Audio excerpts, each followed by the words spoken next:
Essa trilha sonora é ótima. Olá, começa agora mais uma transmissão ao vivo de Tutameia, sempre trazendo para você um personagem, um brasileiro, uma figura que nos ajude a compreender melhor o momento que estamos vivendo no Brasil, um momento tão intrincado, ao mesmo tempo tão desafiador e instigante. Ela é Eleonora. Ele é o Rodolfo. E ele é o Paulo Henrique Amorim, que vai estar conosco. Todo mundo conhece. Todo mundo conhece. Vai estar conosco nessa conversa. A Eleonora vai fazer logo a primeira pergunta, como é nosso costume. Mas antes eu queria te convidar para participar aqui da nossa conversa, não só mandando seus comentários, perguntas, mas também compartilhando, distribuindo entre seus amigos, de forma que essas reflexões, essas informações cheguem ao maior número de pessoas. E saiba que depois, você querendo rever, discutir com os amigos, esse material fica disponível no nosso canal de vídeo, youtube.com/C/Eleonora e Rodolfo Lucena Tutameia, o Tutameia escrito com letras maiúsculas, e reportagens, fotos e o vídeo também, acesso ao vídeo no nosso site, que ancora todo o trabalho dos tutas, o tutameia.jor.br. Eleonora. Paulo Henrique, muito obrigada por você estar aqui hoje. É uma honra, uma honra. Nossos estúdios caseiros, com cachorros e tudo. Posso fazer a primeira pergunta? Por favor. Por que Tutameia? Tutameia é o último livro de Guimarães Rosa. Sim. Que a gente gosta muito, é um livro de contos, seria o Terceiras Histórias. E Tutameia é uma merreca, é quase nada. É o significado da palavra que está no cenário. No cenário está tuta e meia. Sim. E o Guimarães faz até um glossário no livro que ele explica o que é Tutameia, que é isso. É ossos de borboleta. Ossos de borboleta, que é uma sessão de Tutameia. É quase nada. Então a gente achou que era uma coisa... enfim, se identificavam com o que a gente estava pensando, estamos fazendo o que a gente pode. Não sei se vocês viram, Eleonora e Rodolfo, hoje na Folha tem um artigo brilhante de um diplomata, Sim, o Ted a gente Ribeiro. estava falando disso. Que ele fala exatamente de uma palestra do Guimarães Rosa Exatamente. fez no Rio Branco. Sim. Para contrastar com a treva que se abateu pela casa de Rio Branco. Muito interessante esse artigo, acho que muito forte. Ele é um bom escritor, um romancista muito bom, o Ted Ribeiro. Então, vamos começar. Vamos lá. Vamos começar perguntando sobre você, né? Sim. Surgiu uma boataria aí nos últimos dias, se você teria saído da Record ou não. Como é que você está? Você que passou por tantos órgãos de imprensa, de TV, fez de tudo já no jornalismo. Só falta o Silvio. Só falta o Silvio. Você conhece a minha história com o Silvio, não? Não. Eu estava desempregado, eu fui demitido da Bandeirantes e estava 7 meses desempregado, fazendo um freelancer aqui, um freelancer acolá. E eu sempre tive uma relação muito boa com a Hebe, a Hebe Camargo. E um dia eu recebo em casa um telefonema da Hebe e dizendo: "Ô, Paulo Henrique, tudo bem? Estou aqui tocando a vida e tal." Aí ela diz: "Você toparia vir trabalhar aqui no SBT com a gente?" Eu digo: "Claro, Hebe, eu estou desempregado. Evidente que eu toparia." Aí ela fala assim: "Silvio, tá vendo? Tá vendo? Eu disse que ele toparia. Eu tô aqui com o Silvio." Aí vem o Silvio: "Ô, Paulo Henrique, como vai?" "Ô, Silvio, tudo bem e tal?" "Eu toparia, claro que eu toparia trabalhar com você." Aí o Silvio falou assim: "Paulo Henrique, eu gosto muito do seu trabalho." Aí eu falei: "Opa, vou arrumar um emprego." Aí ele continuou e disse: "Eu gosto muito do seu trabalho na televisão dos outros." Comigo não. Isso para dizer que eu só falta trabalhar com o Silvio, só. Como está essa situação hoje? Conta pra gente. A minha situação está absolutamente normal. Eu continuo na Record, onde estou há quase 13 anos. É recorde para você, não? 13 anos. Eu trabalhei 12 anos na Globo, 12 anos no JB. E eu sou muito bem tratado na Record. E eu correspondo a isso com muito profissionalismo, muita dedicação. É um trabalho de apresentar o Domingo Espetacular que eu faço com muito prazer e muita alegria. E eles me tratam com tanta deferência que eu não poderia fazer de outra maneira. Então isso foi mais um de 42 mil boatos que tem, aí no caso me envolvendo na tentativa de me enfraquecer. Essa boataria resultou, Eleonora, de uma entrevista que eu dei ao Lindbergh e à Vanessa no site deles, o À Esquerda com Crase, e eu disse para eles que prestassem muita atenção a isso, porque, como me ensinou um copydesk famoso com quem eu trabalhei no Rio de Janeiro, o Ferreira Goulart, Olha o copydesk. o Goulart dizia para os focas dele: a crase não foi feita para humilhar ninguém. Então eu disse pro Lindbergh: cuidado, esse título com crase é perigoso.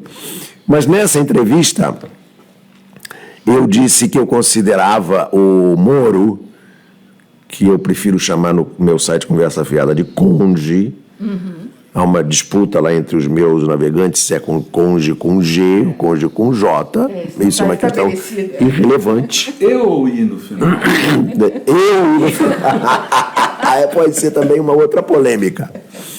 E aí eu disse ao Lindbergh e à Vanessa que eu achava o conge um analfabeto funcional, porque ele não sabe usar a língua inglesa, tem nada demais, mas ele não sabe usar a língua portuguesa. E tanto ele é um analfabeto funcional, que ele agora, recentemente, foi a Portugal e cometeu uma grosseria enorme, dizendo que o ex-presidente Sócrates era um condenado, e ele não ia bater boca na televisão com condenado, e aprendeu. O público publicou uma matéria dizendo que Portugal é um Estado de direito, o Sócrates não foi condenado, não foi indiciado, não foi julgado, portanto ele é um homem livre e inocente. E só faltou dizer, Portugal não é como o Brasil, em que o Moro determina se você é condenado, canalha, bandido, através da imprensa, né? Como ele fazia naqueles vazamentos criminosos que ele praticava. Portanto, ele é, na minha opinião, um analfabeto funcional, e por ter dito isso ao Lindbergh e à Vanessa, eu fui vítima de um ataque interessante, né, através de fake news, e isso acabou, enfim, está ultrapassado, porque as pessoas estão vendo que eu estou no ar e voltei. Eu estou trabalhando normalmente, como sempre trabalhei. Bom, fake news. Isso. Esse é um tema aqui, né, claro, no nosso mundo do jornalismo.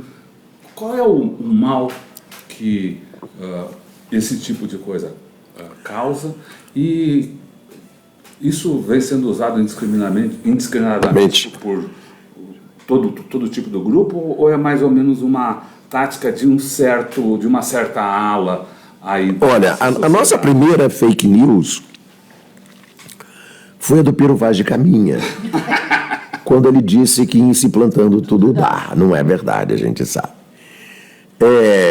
Isso é um conceito absolutamente irrelevante, que está sendo manipulado pela direita para constranger e limitar a esquerda. Não é?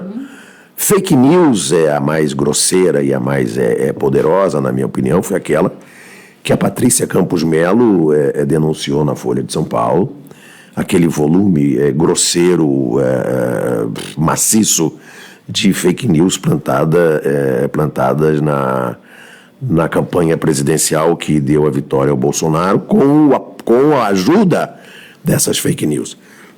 Esse assunto não fez parte das investigações do nosso ilustríssimo ministro Luiz Fux, que, além de se preocupar com a moradia da filha, que tem 2 apartamentos no Leblon, e se vale do auxílio moradia, além de se preocupar com isso, com o patrimônio imobiliário da filhinha, ele se preocupou também durante muito tempo das fake news. E interessante que ele não procurou estudar esse fenômeno do uso das fake news para eleger o Bolsonaro, né? Agora temos esse excelentíssimo ministro, Alexandre Moraes, que foi secretário de Segurança aqui do Alckmin, aqui em São Paulo, e depois ministro da Justiça do Temer, e que está preocupado com uma fake news que teria atingido o ministro Toffoli. O Alexandre Moraes, como nós vimos na reportagem da Folha, ele impede o Supremo de julgar ele próprio. Exatamente. É um negócio que Nunca visto na história da justiça brasileira. Como diz um grande amigo meu, que foi presidente da EBC, o Ricardo Mello, é uma esculhambação, né? Nós vivemos uma esculhambação total. Agora, você que viveu tantos governos... Você está me chamando de velho? Não, experiente. Experiente. Não, você cobriu ditaduras... Eu cobri a rede da legalidade do Brizola. Então, a gente estava falando que você cobriu esse momento histórico que foi essa rede da legalidade que impediu o golpe em 61. Eu cobri por telefone do Rio de Janeiro, imagina você. E você já viu um momento similar a esse, né? Olhando para a imprensa, você já viu algum momento similar à imprensa? Como é que você caracterizaria hoje a imprensa? Olha, eu durante o regime militar, eu prefiro não usar ditadura, porque o Hélio Gaspari desmoralizou a palavra ditadura e descreveu uma obra fluvial de aproximadamente 18 volumes para dizer que o Geisel e o Golbery deram o golpe de 64 para salvar o Brasil do comunismo e depois eles resolveram devolver o Brasil à democracia. Esse é o trabalho do Hélio Gaspari. Como ele usa a palavra ditadura no título, eu prefiro não usar ditadura, eu prefiro falar golpe militar, regime militar e tal. No regime militar, a maior parte do tempo eu passei na Veja, um pedaço no JB e um pedaço na Globo. Na Veja foi o período mais difícil, porque a gente via os carros do DOPS lá embaixo, ali na Marginal, e subindo para pegar os nossos colegas e levar para a prisão. O tipo de constrangimento que o Mino sofreu, quando o Mino pediu demissão por 2 motivos, uma charge do Milor Fernandes e pelo fato de estar ter contratado o Plínio, o dramaturgo Plínio Marcos. Bom, então, ali era uma fase de um constrangimento físico, né? Tinha um constrangimento físico, além da censura política e tal. O que eu acho que nós estamos vivendo agora é o produto de uma consolidação, de um processo de monopólio ou de controle de um grupo muito fechado de grupos empresariais, que é sem similar no mundo, sem similar, por exemplo, o fato de que um país com 200 milhões de habitantes ter uma empresa que tem a hegemonia que a Rede Globo tem. Em nenhum regime minimamente democrático teria sido possível a Globo acumular tanto poder. Agora, Eleonora, o que me preocupa, Rodolfo, o que me preocupa, e eu quero transmitir isso aos seus espectadores, é que nós, durante muito tempo, jornalistas, ficamos atormentados e tentamos lutar por aquilo que a gente chamou uma democratização dos meios de comunicação. Eu, por exemplo, faço parte com muito orgulho do Barão de Itararé, e o Barão de Itararé foi fundado numa cerimônia no Sindicato dos Engenheiros, aqui em São Paulo, com a presença ilustre do professor emérito Fábio Conde Comparato, e ele foi fundado para dar apoio à decisão do professor Comparato de ir ao Supremo com uma medida de punir o Congresso Nacional por omissão, por não legislar sobre regulamentar os artigos da Constituição que falam da democratização, que exige a democratização da mídia. O Barão se fundou ali por esse motivo. Hoje eu acho que nós estamos vivendo temos outra batalha pela frente, que não é só essa. A Globo é uma empresa que está em decadência acelerada, irreversível, não porque tenha sofrido uma concorrência implacável, mas ela está em decadência irreversível, por causa da tecnologia. O modelo de negócio dela não é possível você criar uma empresa com a dimensão que a Globo teria que ter para sobreviver, sendo apenas um player local, nacional. Você tem que ser um player internacional, mundial, global. Então, a nossa preocupação hoje, eu acho, deveria ser preservar empregos e preservar soberania diante de um ataque maciço e inevitável dos grandes players internacionais. Google, Facebook, Netflix e Amazon. Como vocês sabem, na China e na Rússia, esses players não playing. Não tocam. Eles não tocam. Eles não entram em campo, eles não jogam. E nós aqui seremos Estão sob controle. Sim, mas no caso, não entram. Não entram. Não entram. Você vai à Rússia, não tem Google. Eles têm um Google muito bom, que é usado na Europa. Na China, nem pensar. Muito bem. YouTube, nada disso funciona na China nem na Rússia. Nós temos que pensar não só a questão da soberania e você entregar a internet brasileira, você entregar o mundo digital a players americanos, mas também tem que pensar nos empregos. Outro dia eu soube que, numa comparação feita por um funcionário, um diretor da Netflix no Brasil, o seguinte: a Globo tem 10 mil empregados. A Netflix tem no Brasil 90.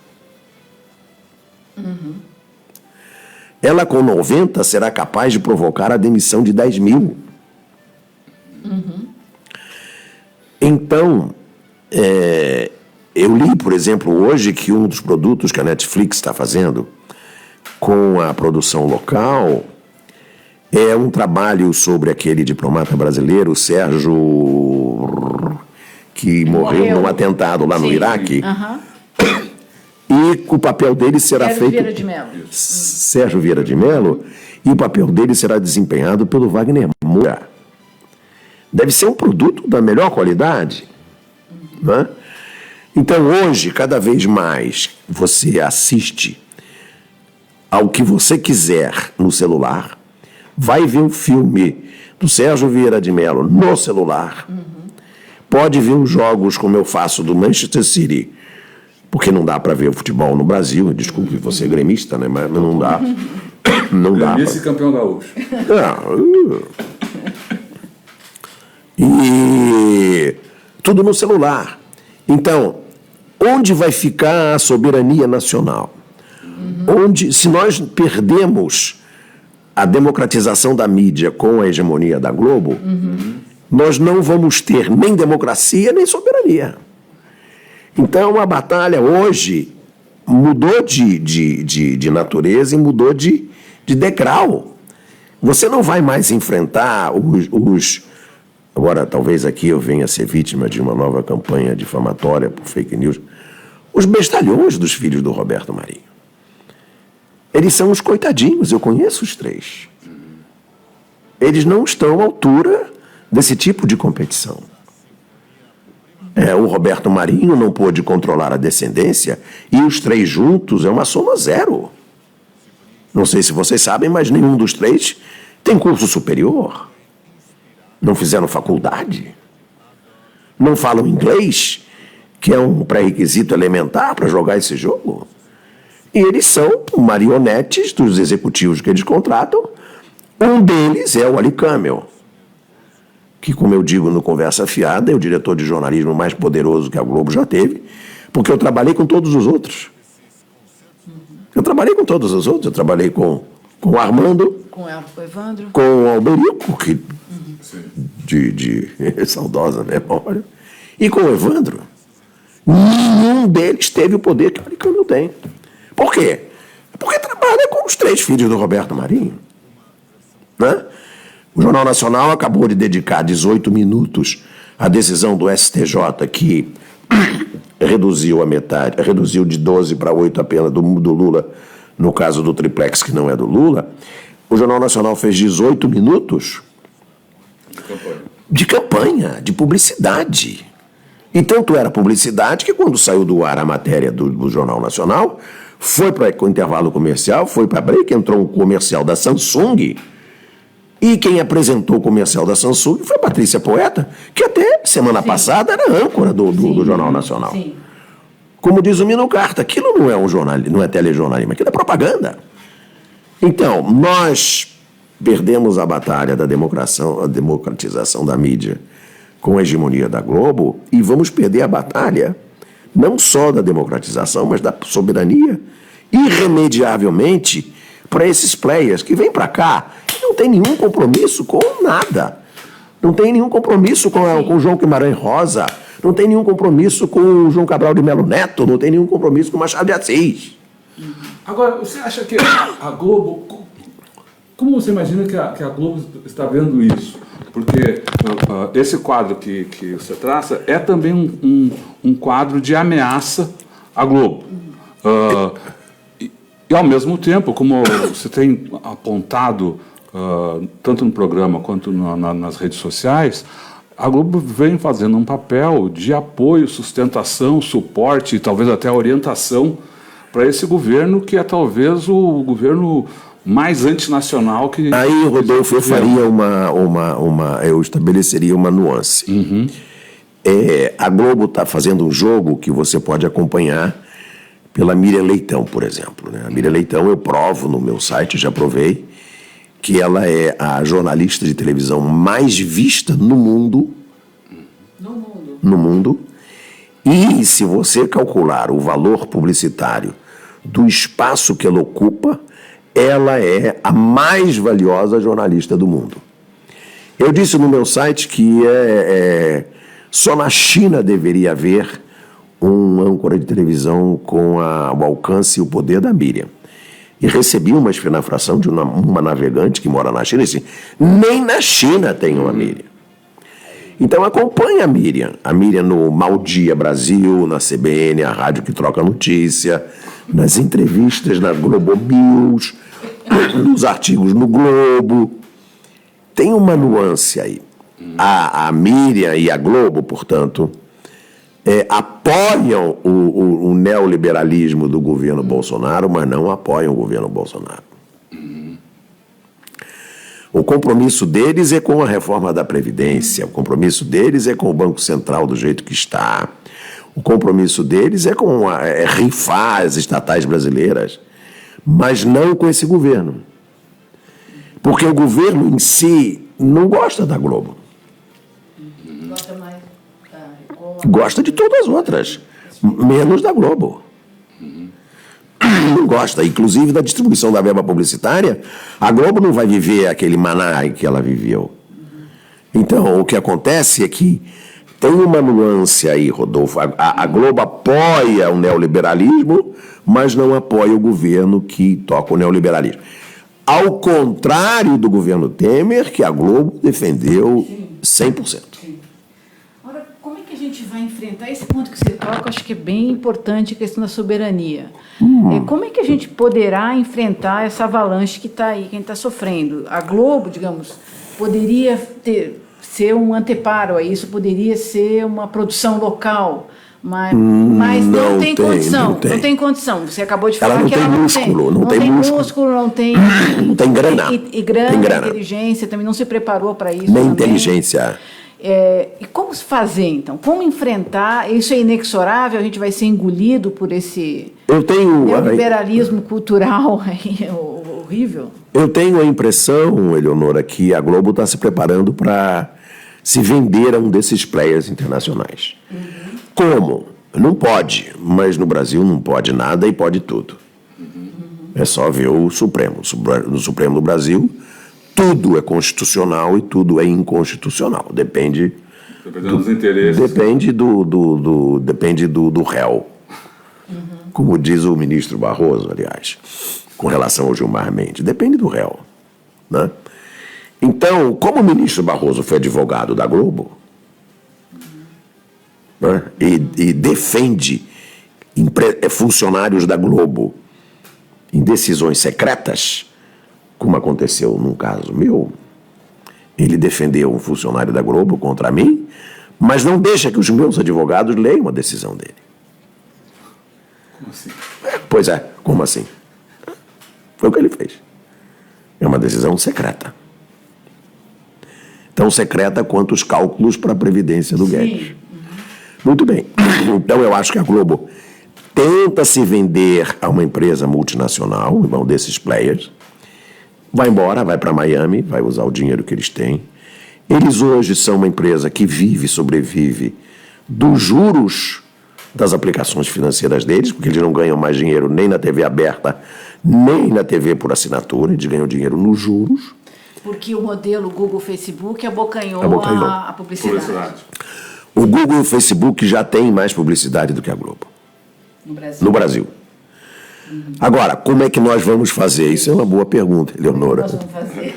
É uma pergunta que a gente pode estender aos nossos espectadores e começar a ver a melhor forma de enfrentar esse gigante, esse povo que vem aí. Porque e essa barra vai ficar muito pesada no momento em que vier o 5G. Sim, que lá está uma batalha mundial sobre isso. Hoje eu já li que a Alemanha vai aceitar o 5G da China. Exatamente. E que por sua vez está fazendo... A Huawei. A Huawei está fazendo uma fazenda de energia e de transmissões na Argentina. Na Argentina. Saiu a matéria hoje. O valor. Porque é a grande batalha aí do mundo, né? A grande batalha é o 5G. E o Brasil está... Eu recomendo lá no site Conversa Fiada um artigo brilhante do meu amigo professor Vanderlei Guilherme dos Santos, em que ele mostra como é que o Brasil está atrasado tecnologicamente, sobretudo nesse campo da inteligência artificial, da robótica. E ele diz que o Brasil vai ser o copeiro do banquete dos ricos. Então, como o Brasil vai ser o copeiro do banquete dos ricos, porque não investe em tecnologia, é só ver, por exemplo, o que diz o nosso ministro da Ciência e Tecnologia, o nosso astronauta, né? Eu não vi ele dizer nada ainda hoje sobre 5G, sobre robótica, sobre inteligência artificial, nada. Aliás, a verba do ministério dele foi cortada dramaticamente, daqui a pouco ele vai fechar o CNPq. Nós não vamos ter nem os instrumentos políticos, nem os instrumentos tecnológicos para fazer frente a isso. E com a subserviência desse governo aos Estados Unidos, dá para imaginar que nessa batalha a gente vai ficar atrasado com os Estados Unidos. Os Estados Unidos está atrasado e está pressionando o mundo inteiro para não aceitar a tecnologia chinesa. A chinesa do Huawei. Inclusive prendeu lá no Canadá. Enfim, então, quer dizer, a gente está numa situação de se submeter aos Estados Unidos e ficar como a colônia mais miserável, como o Congo belga para o Leopoldo da Bélgica, né? Vamos virar... Agora, isso é uma política de governo. Quer dizer, a gente já viu nos Estados Unidos o Paulo Guedes falando que está tudo à venda. Tudo à venda. Tudo à venda. E o presidente Bolsonaro dizer que o projeto dele é desconstruir o Brasil. Então, como você vê essas duas declarações aí? Eu vejo com uma tristeza, com uma decepção muito grande. Eu já tenho idade suficiente para ter visto o golpe de 64, né? Eu vi o suicídio de Vargas, no sentido de que eu morava no Catete e tinha ido comprar leite para minha mãe, estava com uma leiteira. Quando eu cheguei na esquina, na leiteria, eu ouvi na Rádio Nacional o Heron Domingues ler a carta do Vargas. Aí eu esqueci da leiteria, do leite e tal, e fui para o Palácio do Catete. E vi eu fiquei na primeira fila do cordão de isolamento, foi logo de manhã cedo. Enfim, eu vi isso. Depois eu vi o golpe de 64, estava estudando na Universidade de Brasília, no tempo do Darcy Ribeiro. E agora vi o golpe do Temer, uma coisa sórdida, né, dos canalhas, e a pusilanimidade do Supremo, né, a covardia do Supremo. E agora ver essa liquidação a baixo custo da sociedade, da economia brasileira nas mãos do Bolsonaro e do Guedes, é a constatação de que o Brasil fracassou, né? Em se plantando não deu nada, né? Agora, assim, as empresas de mídia, ao ficarem de acordo com esses movimentos todos, estão dando um tiro no pé, porque elas, como todas as empresas brasileiras, vão sofrer, estão sofrendo essa avalanche. Quer dizer, não tem visão, não tem projeto nenhum do ponto de vista empresarial, estou falando, para enfrentar essa situação, né? Elas não têm... Eu digo no Conversa Fiada, Eleonora, que o direito de herança matou o PIG, o Partido da Imprensa Golpista. Você cunhou essa impressão do PIG? Foi, Partido da Imprensa Golpista.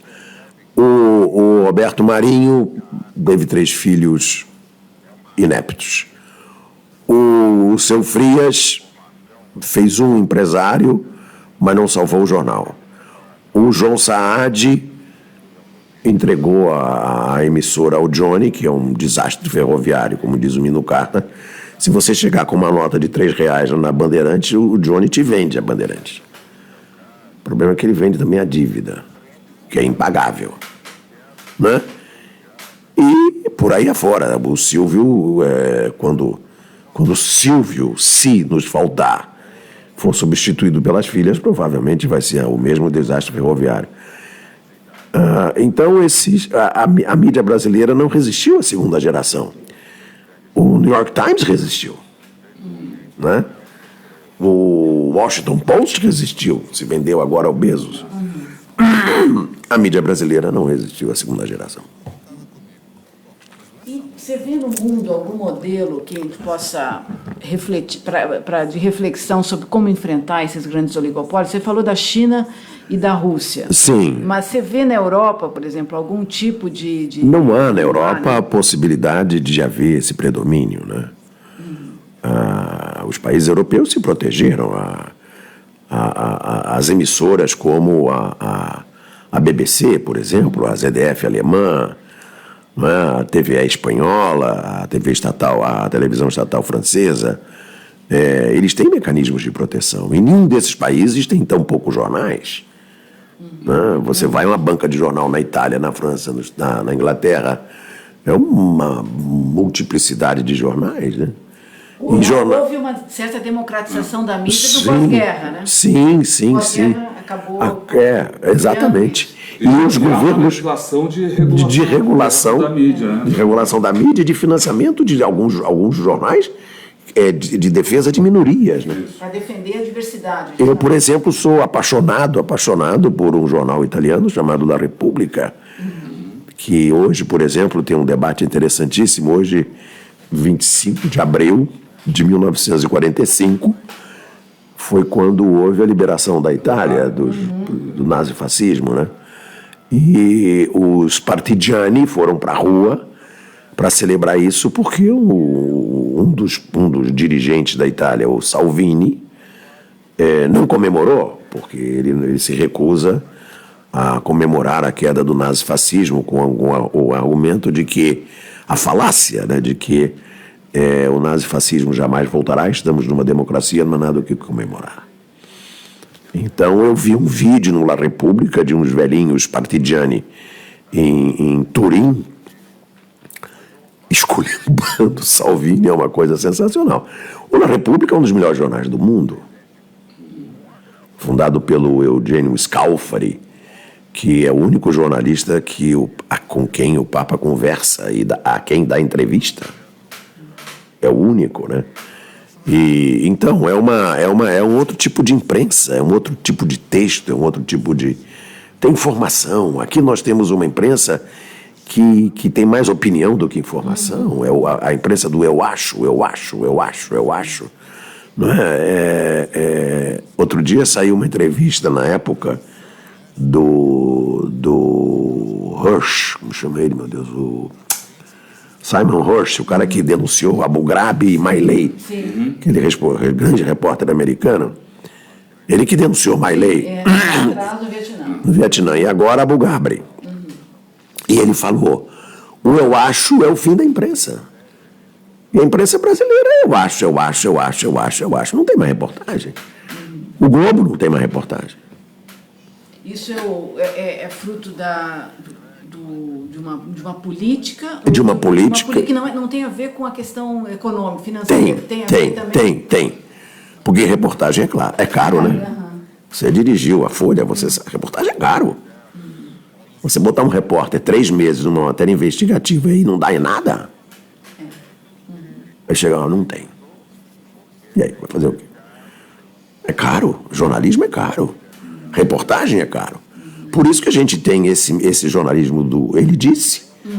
Ele disse, e eu acho. É mais barato. Não, é outra coisa, Eleonora. Entrevistas de página inteira. Para pessoas absolutamente irrelevantes, inexpressivas, que não dizem nada.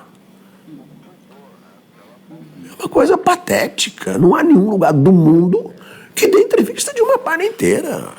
Sem diversidade de opinião. Sem nenhuma diversidade. Deixa eu voltar para a resposta anterior dele, para os comentários anteriores dele. Primeiro, da efeméride, lembrar que hoje também é a comemoração do aniversário da Revolução dos Cravos. De Portugal. Perfeito. Né? E aproveitando, quando você citou que estava lendo o da República, eu queria que você contasse um pouco como é que você se informa. Eu? Isso. Rapaz. Eu leio tudo. Eu acordo muito cedo. Eu leio os jornais do PIG todos. E aí vou fazer a minha ronda internacional. E eu leio obrigatoriamente o New York Times, por um vício que, como eu morei nos Estados Unidos por algum tempo, eu sou absolutamente viciado no New York Times. A partir de certo momento eu passei também a ficar viciado no Washington Post, que tem uma parte de opinião muito boa, sobretudo a parte de opinião, que é o que me interessa no Washington Post. Eu leio o Guardian, que é um excelente jornal inglês. Um dos melhores hoje. É um dos melhores do mundo, que só tem na internet, aliás. Leio também, eu vou à imprensa soviética, quer dizer, à imprensa russa. Eu vou à imprensa russa e vou também à imprensa chinesa. Eu vou à imprensa chinesa para ver o que o partido está pensando, né? Eu vou ao China Daily, que é o órgão do partido, né? E tem um site russo que eu acho muito bom, que é o Sputnik. Sim. E também tem a Russian TV. Russian Today. Eu vou lá e também frequento tudo isso e de vez em quando El País, que também é um ótimo jornal. E cada vez menos eu leio o Le Monde, porque depois que o Monde foi comprado pelos banqueiros, eu acho que ele perdeu um pouco os dentes caninos e ficou muito provinciano. Ele precisou economizar e perder um pouco a visão cosmopolita que ele tinha, na minha opinião. Então, pode ser que eu esteja enganado. Bom, a gente está aí no teu tempo. Tá bom. Eu queria te perguntar, não sei se tu tem mais alguma pergunta, Rodolfo, nós temos... Só preciso dizer que o povo aqui te adora. Muito obrigado. Amo Paulo Henrique, Que bom. Os comentários são todos, absolutamente todos. Muito obrigado. Muito bem informado, enfim, concordando com algumas das suas afirmações. Então, enfim, vamos nos encaminhar aqui. A mensagem final aí, Paulo Henrique. A minha? O que você... Eu acho que a gente tem que... Eu tenho uma coisa que me angustia muito e eu quero compartilhar com vocês. É o seguinte. Quem é a contradição? Essa é a pergunta, hein? Quem é o operário do século XX, do século XIX? É o terceirizado? É o escravo? Porque hoje voltamos à escravidão em muitos pontos, em muitos locais. Quem é que se confronta com o sistema dominante da globalização, que é a financeirização, né? Então, eu acho que os pensadores, os partidos, não nós jornalistas, mas porque vamos tratar disso, vamos divulgar isso. Eu acho que nós não temos competência para isso, mas os grandes pensadores, eu, por exemplo, sou fã, visito praticamente toda semana o sociólogo alemão Wolfgang Streeck, que escreveu Como que o Capitalismo Vai Acabar. Ele acha que o capitalismo vai acabar, mas não sabe o que vem, o que vem depois. E a pergunta dele também é essa. Quem é o operário metalúrgico, né? O operário metalúrgico que deu origem ao Partido Comunista Italiano, ao Partido Comunista Francês, que deu origem ao PT. Quem é o operário metalúrgico? Quem é que está do outro lado da trincheira para enfrentar isso aí? É o bancário, mas o bancário acabou. O bancário está acabando. O bancário está digitalizado. É o escravo que trabalha para a Nike lá em Sri Lanka. Mas como que ele vai confrontar o poder da máfia dos bancos, né? Os bancos americanos, os bancos europeus, os bancos alemães que mandam na Europa. Quem manda na Europa são os bancos alemães. Quem é o outro polo, né? Quem é a classe revolucionária? É uma maneira de enfrentar o problema. Muito bom. Vamos embora? Muito bem. Então, com essa provocação, esse chamamento até, né? A reflexão de todos nós, a gente vai concluindo essa entrevista aqui com Paulo Henrique Amorim, que trouxe tantas informações, comentários, reflexões sobre, principalmente sobre a mídia aqui no Brasil. E sobretudo os bacilos da gripe. E a gente quer convidar você para compartilhar esse trabalho, compartilhar essas reflexões, pensamentos, lembrando que vai ficar disponível no nosso canal de vídeo, youtube.com/c/Eleonora e Rodolfo Lucena, Tutameia escrito com letras maiúsculas. Vai lá, se inscreva, clique no sininho para receber as informações de novos vídeos no ar e tudo no nosso site tutameia.jor.br. Então, muito obrigado. Muito obrigado. Obrigada. Muito obrigado a vocês e aos nossos navegantes. A gente vai terminar agora com o nosso